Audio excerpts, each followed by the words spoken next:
Hello everyone, I'm Justin Egliskis, and today we're going to speak about why you can't afford to be excited about what it is that you're building. And let's start with a story immediately, which is, past, future, irrelevant, but I've had days where it seems like everything is just coming together. Like you can't make this up. Wow. And those are the days in which if you let yourself get on a high horse and really massage your ego, and when I use the phrase massage your ego, I'm hinting at, that concept of getting on your high horse. Like just getting too full of yourself, getting ahead of yourself. The true maturity, maybe maturity isn't as precise as I'd like to be, but what I'm getting at there is you don't need to be excited when things are going smooth. The sign of real wisdom within your life being aligned is that your ebb and flow is just smooth. Your life isn't a roller coaster, but it's more so consistent. And when I use the word consistent, I don't mean stagnation, as in boring or stale or dull, but I mean you're so sharp and aligned that you do what you know you need to do, and when there are fruitful outcomes due to the place in which you're operating through, the psychological frequency, the outcomes are the outcomes. Because we're not going to be able to control when an animal passes away, or a parent or family member passes away, or if a car crash happens, or a natural disaster. I don't even know if they're disasters. Ich schweife ab, I digress. But it's so priceless for us to realize, there are things that we can't control. And therefore, what we're doing here when our outcomes have become abundant or beautiful, it's to understand, okay, sure, there are inputs, but it wasn't directly me who brought that luck or that wave of fortune or that abundance into my life. When I say that, I mean you have to do certain things to align yourself, to subtract the part of you which blocks you off from abundance and that wave of fortune. So you do have to do some things. But the fact is that it's not actually just you which has allowed for alignment and abundance to enter your life. It's more so this surrendering process.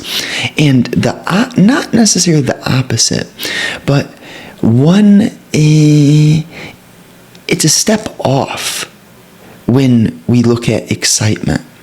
Because what is excitement in relationship to abundance?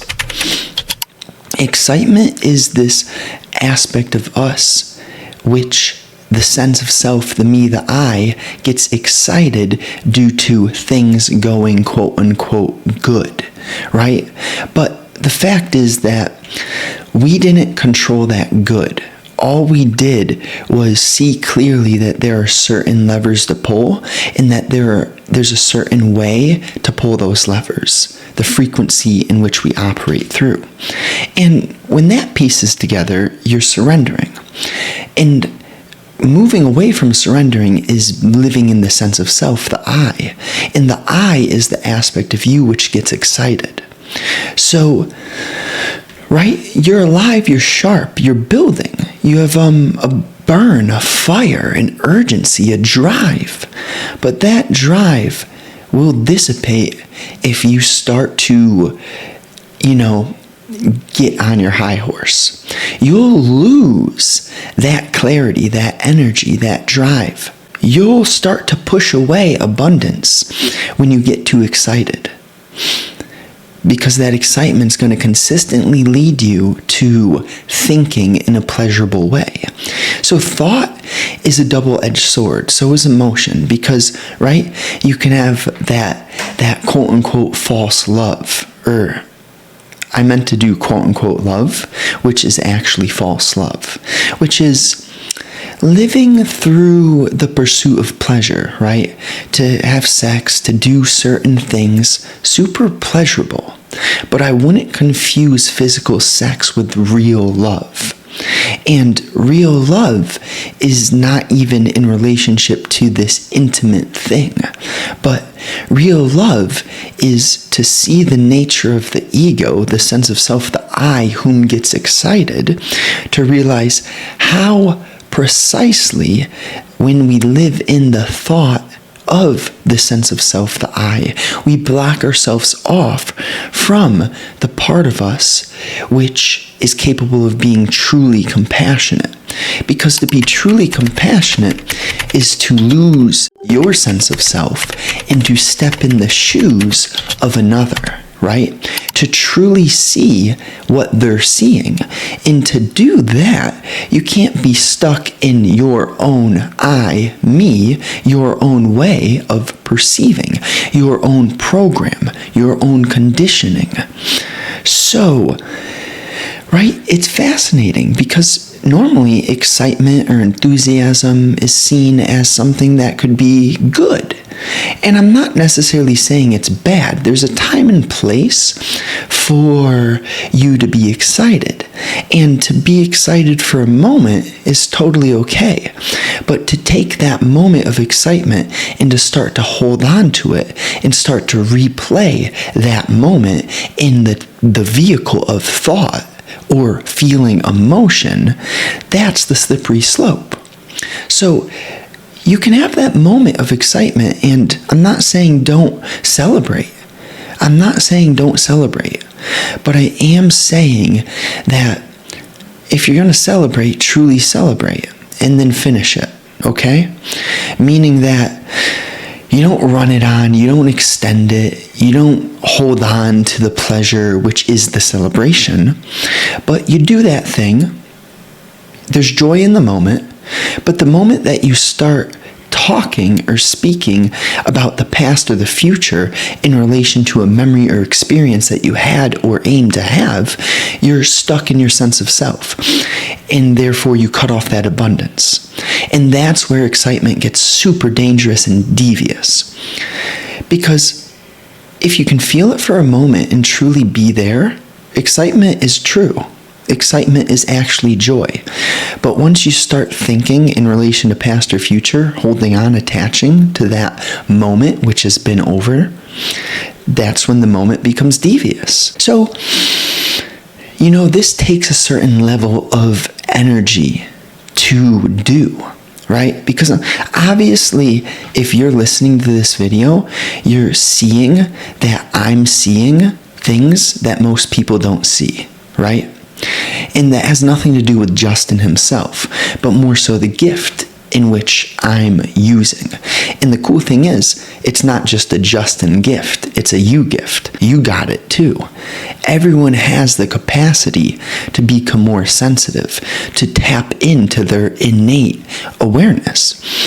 You see, using this awareness that had to be employed for me to share what I'm sharing is to start to access the 90% plus capacity that most humans don't realize they have, right? Because I'm sure you've heard this somehow, some way when you were younger. I don't know where I heard it, but now I see it to be true. And that is that humans are only currently using 10% or so of their capacity. And then I'm like, what do you mean? Like, what's the other 90%? And, well, I've stumbled and I've seen it. And it's kind of mind-blowing. I gotta stop making that thing pop up, moving my mouse. Ich schweife ab. That's German for I digress, And even that little thing of I digress, that's a little tactic right there. In terms of you go into something and you touch it, you're in it for the moment, Say what you need to say, and don't say what you don't need to say.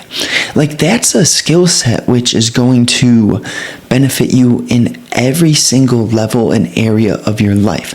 Business, relationships, intimate, just common interactions with others, your relationship with yourself, the way that you think, your psychology, your physical performance, in every domain. Why and how? It really comes back to energy. And it comes down to, we waste energy in a lot of ways. And one aspect is speaking when we don't need to speak, right? Like going on and on and on. And of course, hey, says the speaker who records himself speaking.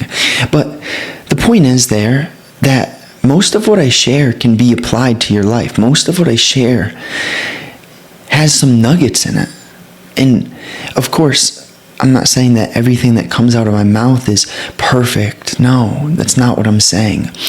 But I have seen myself over time and watched the patterns and kind of observed how I would fall into this chain of, the simplest story to tell is my friends and I. Friends who I've invested thousands of hours with, whether it's football, hanging out, playing basketball, just being in school together in class. But when we would hang out, when we would have sessions, none of us would have the clarity, the swiftness, the sharpness of mind in connection to ourselves to have a smooth conclusion to the session. I don't know if this has ever happened to you, whether it's with a relationship, a parent, just someone you invest time with, and you know each other so well, but somehow, some way, the conclusion of your physical time together is consistently awkward, right? And maybe this hasn't happened to you, but for me, I realized time and time again that I was ending interactions awkwardly. And I'm like, naturally, I started to see there's a way to be swift and sharp. And one little nugget there is knowing what doesn't need to be said. Knowing what doesn't need to be said. So in these videos, in this articulation of my journey and who I am, I'll consistently be sharing stories with you.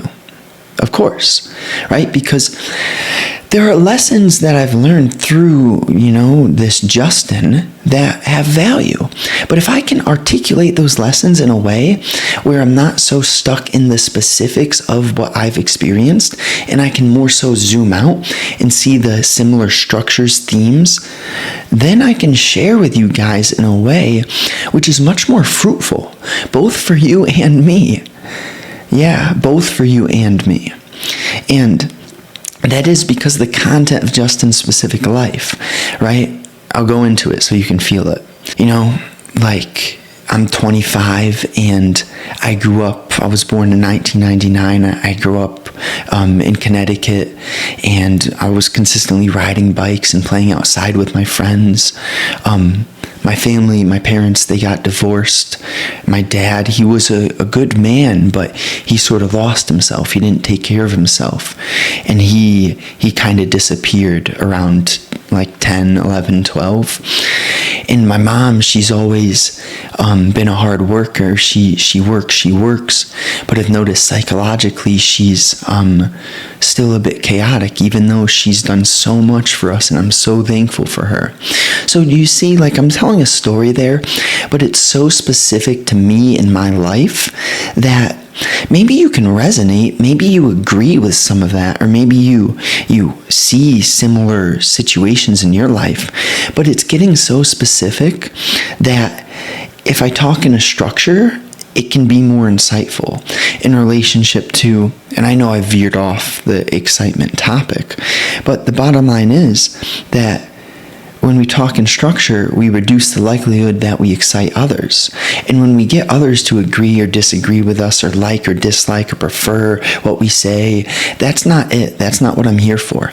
I'm here to speak to you in a way so that you guys are skeptical. I want you to be skeptical about everything I say. Please don't ever blindly believe things that come out of my mouth. I want you to work with me, because I'm working here. There's a certain presence, there's a certain drive and energy that has to be employed to articulate in a smooth, clear, precise manner. And therefore, on your end, right, when you're listening, watch yourself, your mind's chatter, right? If you're thinking while I'm speaking, you're not actually listening, and therefore you can't learn if you're thinking while meaning to be listening. True listening is void of your mind's activity. True listening is just being present, not even thinking about what I'm saying, but letting it sit with you. And then when you let it sit with you, you'll come to be skeptical, you'll question things. And then while questioning things, something I shared with you might be questioned by you yourself. And then you learn through something I shared, but it's not actually me teaching you, because you had to do the questioning to learn. That's how it works. That's real learning. And I wouldn't want it any other way. But if you listen in that way, then you can actually grasp life-changing insights from these videos. But if you just listen and you're kind of unaware and you're thinking and agreeing or disagreeing with me, you're not going to learn jack. Nothing. So, the cool thing is you have the capacity to create that silent, unoccupied mind and have the space to listen and therefore receive the insights. I appreciate you guys more than words can, get at. Sending you a hug. Daily long-form writing for free. If you enjoyed this, I promise you'll enjoy the daily long-form writing. You don't miss out on any of my offers, my deals, etc. Just information. Right now, I don't really have any open client slots, but the wait list and all the information around that, when I have client slots available, all that will be articulated via the daily newsletter. So if you're interested in what I do, or you enjoy these videos and you just think I might be able to provide some more value to you, hop on that newsletter. Absolutely free. Why not, right? Zero risk to you, 100% upside. If you're on YouTube, let me know what you liked. Let me know what sparked your insight, what sparked your curiosity, or what sort of opened your mind, or where did you have to employ some skepticism in this video? Would love to have some dialogue with you guys. And for the podcast, rating, review, share it with a friend. Let them know what we're about. Have a great day. Let's go.